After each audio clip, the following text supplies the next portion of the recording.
नमस्कार, प्रखर राजपूत को देख रहे हैं आप। आज तारीख है 25 जुलाई साल 2026 और इजराइल, फिलिस्तीन, लेबनान, पाकिस्तान, भारत समेत पूरी दुनिया की खबरों के साथ एक बार फिर से आपके सामने हाजिर हुआ। दोस्तों, इस वीडियो में हम आपको बताएंगे कि सऊदी अरब के ऊपर यमन के हूतीस ग्रुप ने बड़ा हमला किया है।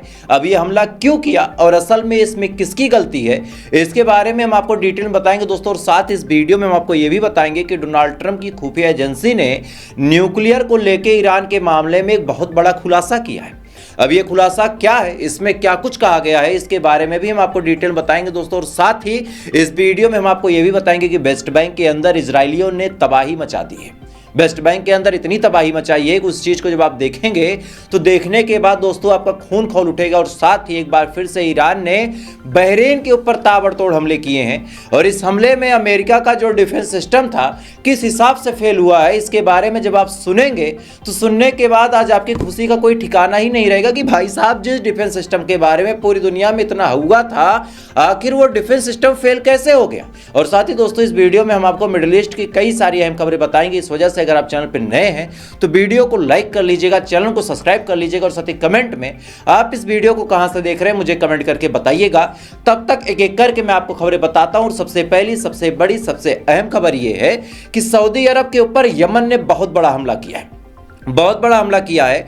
और इस हमले में सऊदी अरब को तगड़ा डैमेज पहुंचा। और कितना डैमेज पहुंचा अभी एक एक जगह के साथ मैं आपको दिखाऊंगा, लेकिन इससे पहले आप ये जान लीजिए कि आखिर यमन के हूतीज ने सऊदी अरब के ऊपर अचानक से हमला क्यों किया।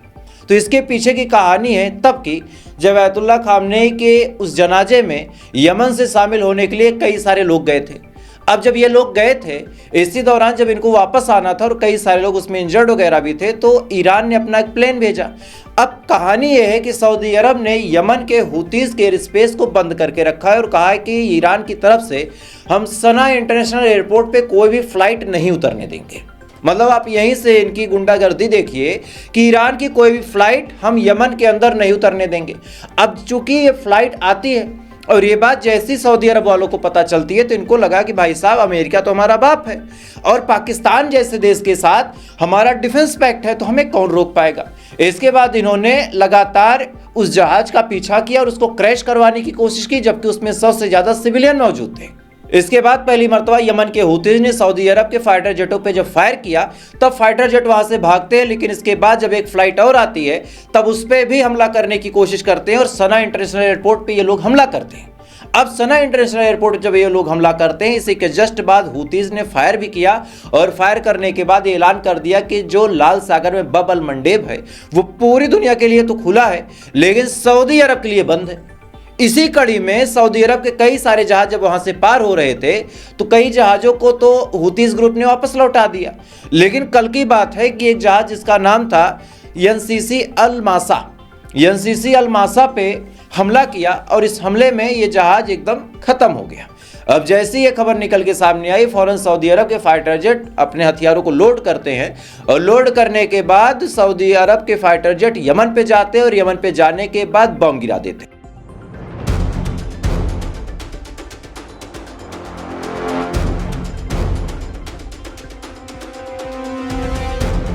इस वीडियो में आप साफ तौर पे देख सकते हैं कि यह हमला यमन के हुदियात पोर्ट पे किया गया और इससे यमन को तगड़ा नुकसान पहुंचा है।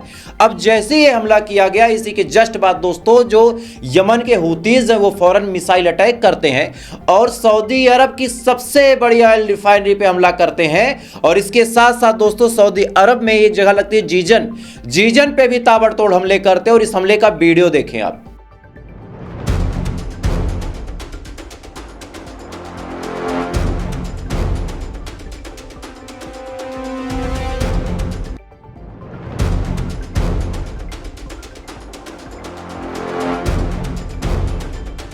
इसके अलावा दोस्तों एक वीडियो निकल के सामने आ रहा है यानबू और दमाद की जगह से, और यानबू और दमाद वाली जगह पे भी किस हिसाब से सऊदी अरब के ऊपर यमन के हूतीस ग्रुप ने हमला किया है। मैं चाहूंगा कि उसका भी वीडियो देखें।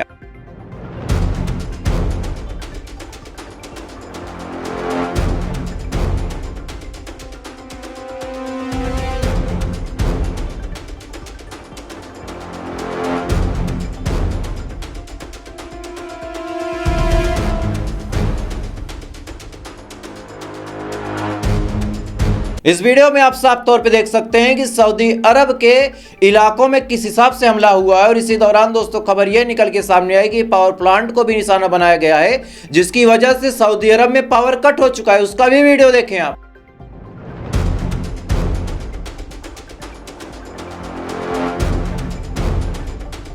इन तमाम वीडियोस में दोस्तों आप साफ तौर पे देख सकते हैं कि सऊदी अरब के ऊपर यमन के हुतीज ने ताबड़तोड़ हमला किया।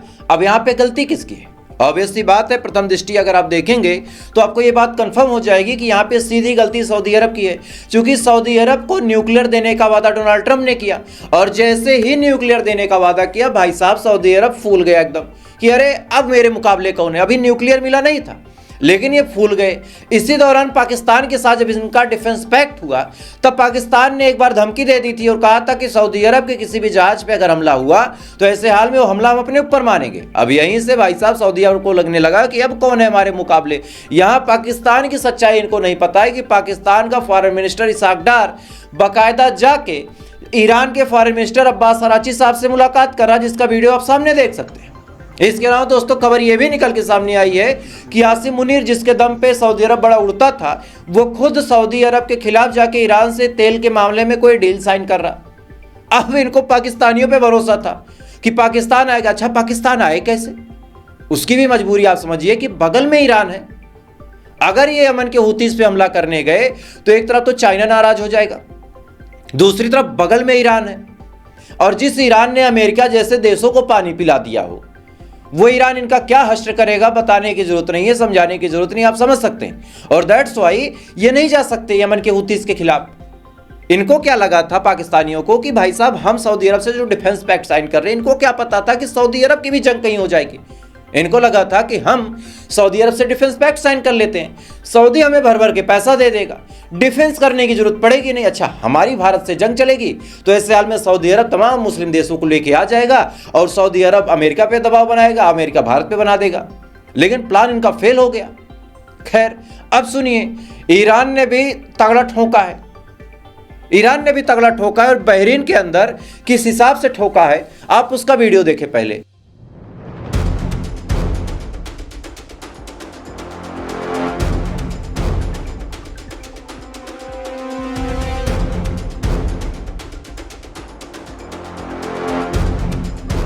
इस वीडियो में आप साफ तौर पे देख सकते हैं कि बहरीन को किस हिसाब से ठोका है। अब सुनिए दोस्तों, बहरीन में मल्टीपल एक्सप्लोजन हुए हैं, लेकिन इससे भी ज्यादा फनी बात यह है कि बहरीन के अंदर अमेरिका का सबसे advance defence system patriot defence system लगा था।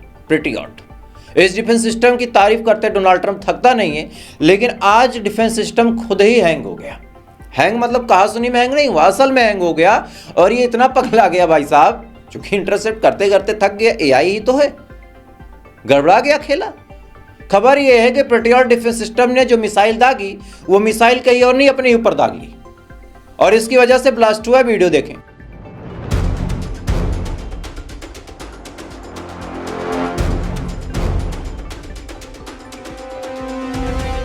इस वीडियो में आप साफ तौर पे देख सकते हैं कि भाई साहब बहरीन के अंदर पेट्रियट डिफेंस सिस्टम बुरी तरीके से फेल हो गया। अच्छा आपको याद होगा कल दोस्तों मैंने आपको एक खबर बताई थी और इस खबर को मैंने कहा था कि ये अमेरिका की ही हरकत है। चूंकि आपको याद होगा कल मैंने आपको बताया था कि ईरान के पानी में यानी ईरानियन वाटर में भाई साहब एक जहाज पे हमला हुआ और उस जहाज में 24 से 28 भारतीय सवार थे। अब जैसे ये खबर निकल के सामने आई मैंने फौरन कहा था कि गोदी मीडिया आपके सामने ये प्रूफ करने में लग जाएगा कि ये हमला किसी और ने नहीं, ये हमला तो ईरान ने किया। लेकिन कल ही मैंने आपको बताया था कि ईरानियन वाटर में ईरान कभी भी हमला नहीं करेगा, क्योंकि वो तो उसकी टेरिटरी है और वहां पे अगर कोई जहाज है तो ईरान की मर्जी से ही है, उस पर कोई हमला नहीं करेगा। और फाइनली आज ब्रिक्स के हवाले से दोस्तों ये खबर निकल के सामने आ रही है कि इस जहाज पे किसी और ने नहीं बल्कि अमेरिका ने हमला किया था। मतलब एक बार फिर से भारतीयों की जिंदगी को संकट में डालने का काम अमेरिकन ने किया, डोनाल्ड ट्रंप ने किया। लेकिन मजाल है महामानव का कि एक शब्द बोल सके, मजाल है कि एक शब्द बोल सके, नहीं बोलेंगे। खैर इसी दौरान दोस्तों बड़ी अपडेट निकल के सामने आ रही है कि अमेरिका की खुफिया एजेंसी ने अब डोनाल्ड ट्रंप को चेताया है और बताया है कि supreme leader Ayatollah Khamenei nuclear weapon तो कम बनाना चाहते थे। हालांकि हमको आपको यही पता है कि भाई साहब नहीं बनाना चाहते थे, लेकिन अब इनका कहना है कि वो तो कम बनाना चाहते थे, लेकिन जो मुस्तफा खामनेई है वो न्यूक्लियर वेपन बना के रहेंगे और इसी वजह से वो डील नहीं करना चाहते। ये बात साफ तौर पे बोली है कि जो मुस्तफा खामनेई है वो न्यूक्लियर वेपन बनाने के पीछे पागल हैं और वो बना के ही रहेंगे और ऐसे हाल में आपको रोकना होगा। अब ये खुफिया विभाग जो है या तो जानबूझ के जंग को बढ़ाना चाहता है या फिर ये इजराइल के कहने पे चल रहा, चूंकि ईरान ने तो हमेशा से ही कहा है पिछले 60 सालों में कि हम न्यूक्लियर नहीं बनाएंगे, लेकिन बार बार ये बात प्रूफ करने पे अमेरिका और इजराइल की खुफिया एजेंसी लगी हुई है कि ईरान न्यूक्लियर वेपन बना रहा है। मैं तो कहता हूं भाई कायदे से बना ही लेना चाहिए, बवाल खत्म हो जाए। चूंकि एक बार कोई बना लेता है, कुछ टाइम तक उस पर सेंसर्स रहते हैं, कुछ टाइम तक उस पर पाबंदियां रहती है, बाद में सारी चीजें नॉर्मलाइज हो जाती हैं। जब भारत ने बनाया था तो भारत के ऊपर सेंसर्स लगे, जब पाकिस्तान ने बनाया तो पाकिस्तान के ऊपर सेंसर्स लगे, और ये चीजें यूं ही चलती रहती, बाद में सेंसर्स हट जाते हैं, कोई दिक्कत नहीं होती। खैर, इसी दौरान दोस्तों इजराइल अपनी हरकतों से बाज नहीं आ रहा। वेस्ट बैंक के हवाले से 2 खबरें निकल के सामने आई है, एक एक करके मैं आपको दोनों बताता हूं। सबसे पहली खबर यह है कि वेस्ट बैंक के जो किसान हैं उनके पास उतनी अच्छी मिट्टी है नहीं जितनी भारत और पाकिस्तान में है, तो वो रेगिस्तान में जो फसल हो सके, चाहे वो जैतून हो गया चाहे खजूर हो गया, उसकी खेती करते हैं। आज खबर निकल के सामने आई है कि इजरायलियों ने 50 से ज्यादा जैतून के पेड़ों को काट के गिरा दिया ताकि वेस्ट बैंक के जो लोग हैं वो वहां पे खेती ना कर पाए और वहां से भाग जाए। वीडियो देखें।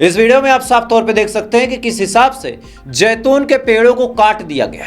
यानी ऑब्वियस सी बात है, कोई भी किसान होगा अगर आप उसकी खेती को बर्बाद कर देंगे तो वो बेचारा तो आत्महत्या कर लेगा, खत्म हो जाएगा, टूट जाएगा, भाग जाएगा।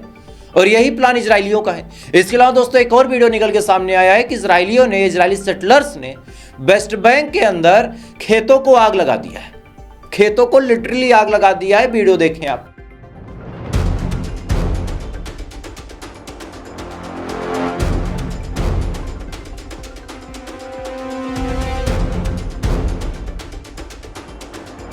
इस वीडियो में आप साफ तौर पे देख सकते हैं कि किस हिसाब से खेतों को आग लगा के वहां के किसानों को भगाने की नापाक कोशिश कर रहा है इजराइल। और इसी दौरान दोस्तों ईरान ने बहुत बड़ी धमकी अमेरिका को एक बार फिर से दी है। ईरान ने साफ तौर पे कहा है कि अगर एक भी ईरानी की मौत हुई, यानी आमतौर पे इतने हमले अमेरिका करता रहता है कि हर हमले में 1 या 2 या 3 ईरानी सैनिक मारे जाते हैं। अच्छा, सैनिक मारे जाएं, शहीद हों, वो तो समझ में आता है कि भाई सेना है, उस पर हमला होगा, दोनों तरफ से कैजुअलिटी होगी, लेकिन ईरानी सिविलियन को नुकसान पहुंचाया जा रहा। और इसी पे ईरानी कमांडर जो इस समय मुस्तफा खामनेई के सलाहकार भी हैं, वो भड़कते हुए कह रहे हैं कि अगर एक भी, जी हाँ, अगर एक भी ईरानी नागरिक की इस बार मौत हुई तो इसके बदले हम अमेरिका के एक सैनिक को मारेंगे। अब कैसे मारेंगे, क्या प्लान है, क्या अंदर का कोई सिस्टम मेंटेन है? चूंकि हर बार ईरान जब हमला करता है तो नुकसान तो तगड़ा देता है। तो क्या इसके पीछे पूरी कहानी है, ये तो या तो ईरान जाने या ऊपर वाला जाने। खैर, तो फिलहाल दोस्तों अभी के लिए बस इतना है। बाकी चंद घंटों में आपसे फिर से मुलाकात होगी ऐसी किसी खबर के साथ। और साथ ही दोस्तों अगर आप इस चैनल पे नए हैं तो मैंने एक बैकअप चैनल बनाया है, चूंकि इस चैनल पे लगातार कुछ दिक्कतें आ रही हैं और बहुत जल्दी ये चैनल उड़ सकता है। तो इससे पहले कि दिक्कत हो, कोई परेशानी हो, नया चैनल आप जाके प्रखर राजपूत सर्च करें, मैंने कम्युनिटी पोस्ट में कर दिया है, वहाँ पे जाके उसको सब्सक्राइब जरूर कर लें और उस पर भी वीडियो डेली आते रहेंगे। भले ही मुझे डबल शिफ्ट में काम करना पड़ेगा, लेकिन दोनों चैनल पे वीडियो आएंगे तो आप सब्सक्राइब कर लें। बाकी थोड़ी देर बाद आपसे फिर मुलाकात होगी ऐसी किसी खबर के साथ। तब तक आप अच्छे रहें, खुश रहें, अपना ख्याल रखें, अपने देश का ख्याल रखें। जय हिंद, ऊपर वाला आपकी हिफाजत करें।